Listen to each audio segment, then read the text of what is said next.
dear viewers, and welcome to a new edition of the Daily Debate. In today's edition, we are going to shed light about the visit today by King of Bahrain to Egypt. Also, we are going to shed light about the development of the mega infrastructure projects in Egypt. And we'll start with the visit by the King of Bahrain, where President Abdel Fattah al-Sisi received the Bahraini King Hamad bin Isa Al Khalifa upon his arrival at Cairo Airport. In a press conference between the two leaders, President Sisi reiterated on Wednesday that Egypt categorically rejects the displacement from their lands and denounces Israel's starvation policy in the Gaza Strip. The president confirmed that he discussed with the King of Bahrain, Hamad bin Isa Al Khalifa, the efforts of the two countries and the joint Arab effort to tackle the situation in the Gaza Strip and to put an end to it and ensure that it does not happen again. President Sisi said in his speech at his joint press conference with the King of Bahrain that the two countries must work to unify the international will to implement an immediate and sustainable ceasefire in Gaza, adding that attempts to forcibly displace, starve and punish the Palestinian people must be stopped.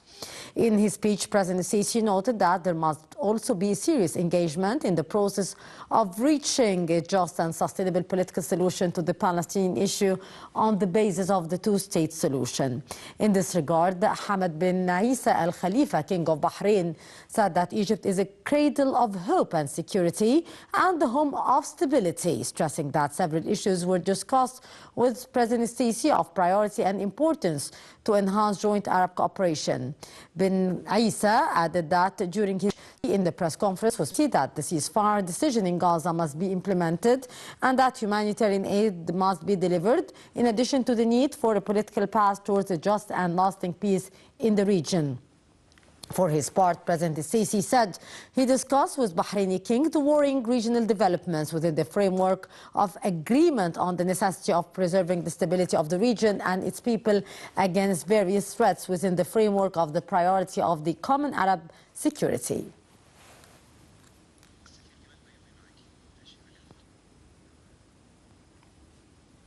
And to shed more light on this important visit by the King of Bahrain to Egypt and his press conference with President Abdel Fattah al-Sisi, we are very much delighted to be joined over the phone by Ambassador Gamal Bayoumi, former Assistant Foreign Minister.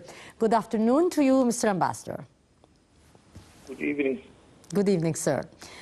Sir, first of all, how do you view the significance of the visit at this timing and what does it imply?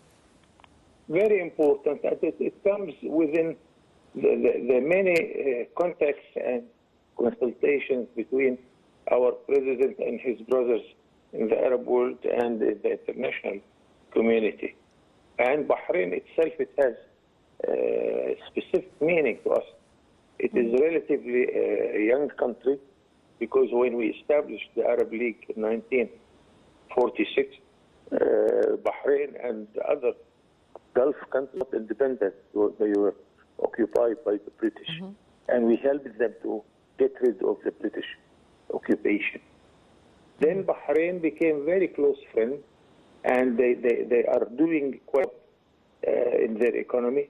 It's becoming a sort of a center for banking system and for investment. Yes. And we have a very important Egyptian community in Bahrain.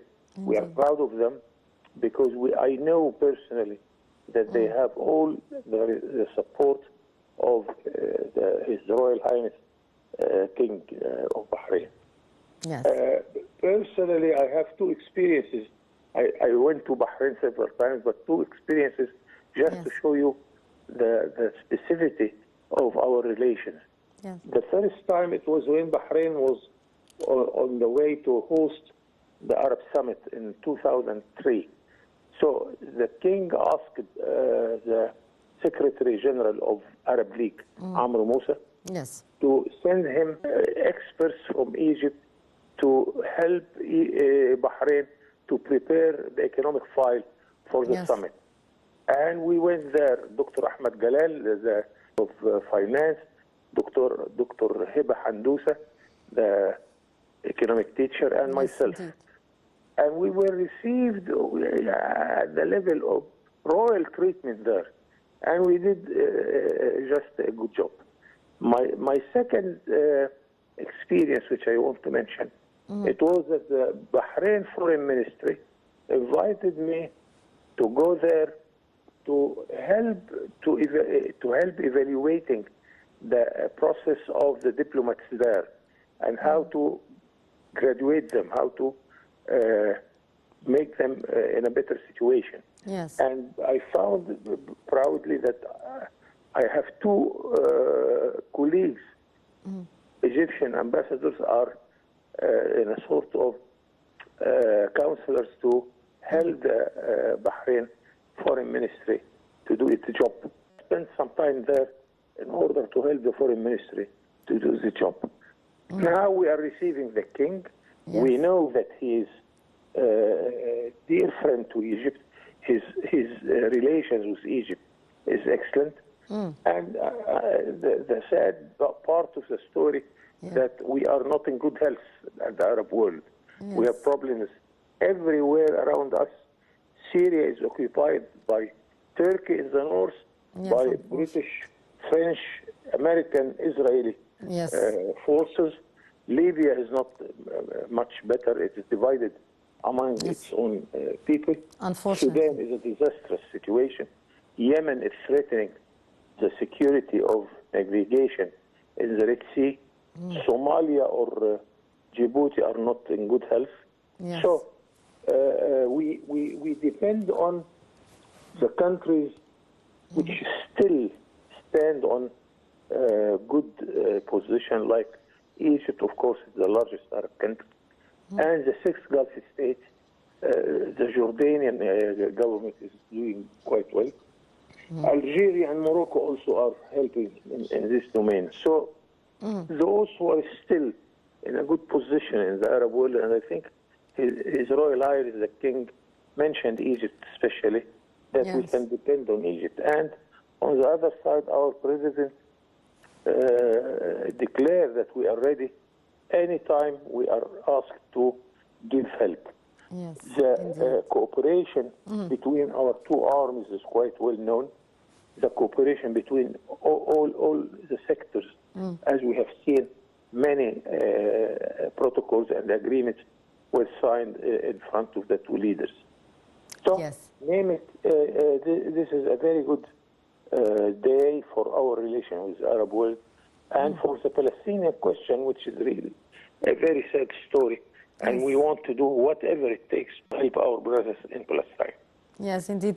In a related matter, also, the two leaders discussed the situation in the Gaza Strip and their efforts to put an end to it and ensure that it does not happen again. All these escalations and this very devastating war against the people in the Gaza Strip. How do you read this, and how do you view the efforts exerted by Egypt so far in order to make an end to the escalating situation in the Gaza Strip and to put an end to the war there, and that is ahead of the upcoming expected Arab Summit, which will be taking place next May in Bahrain? As you realize that we have a very strong case, and we are defending it on the international level. When we went to the United Nations National Assembly, we got 152 votes with the Palestinians.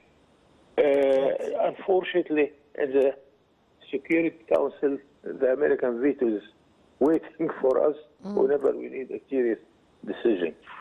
On the regional level, we have a small story of success with the African Union. The African Union considers Palestine as a member, although Palestine is not African. And they refuse to give the position of observer for Israel. On the Islamic Cooperation Council, we have another story of success. Everywhere we are gaining.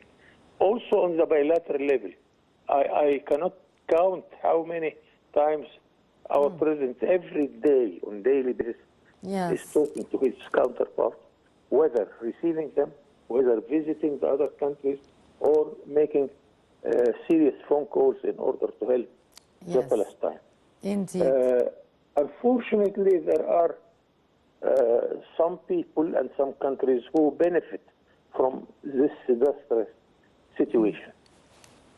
First, the Prime Minister of Israel, it's well known, it's not me who's saying that he's, as long as the war is going on, he's out of jail. When the war will stop, he will be questioned by the law, and he is a good candidature to go to jail. The Americans are happy with this situation, and especially the armament industry. Yes, of course. We bought in the last 6 months $50 billion of arms. So this is why wars like that is not going to stop. Yes, indeed. Ambassador Gamal Bayoumi, former Assistant Foreign Minister, thank you so much, sir, for your very precious. Always a pleasure to have you with us, sir. And moving on to our main topic also for today, which is Egypt, which has made significant and multifaceted efforts through the establishment of the infrastructure mega projects, encouraging the national industry, attracting foreign investment for a wide range of economic activities, and developing its export capabilities.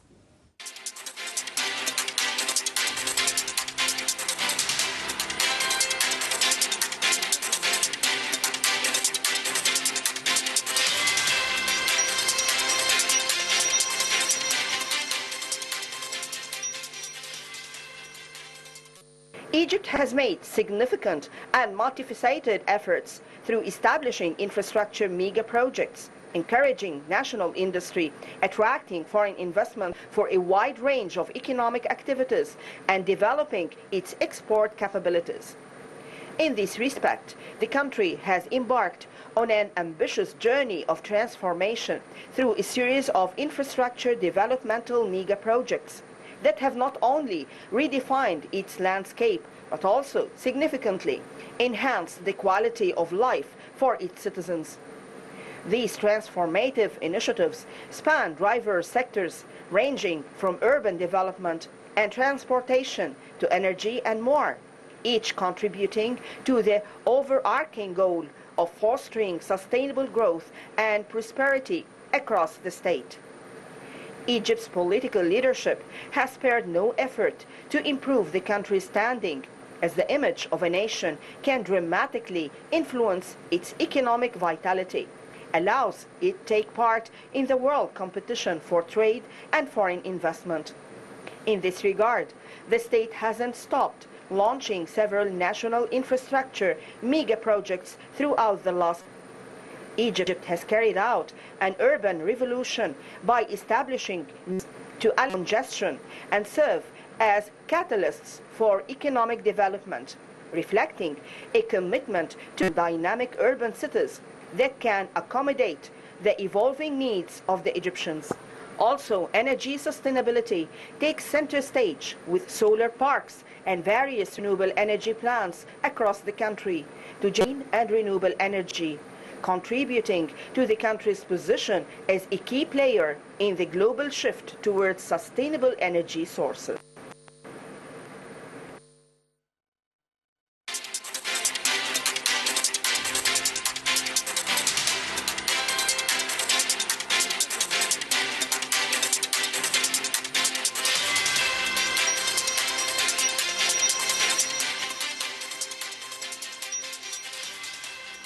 Welcome back, our dear viewers, to shed more light on the developmental work made for the infrastructure in Egypt.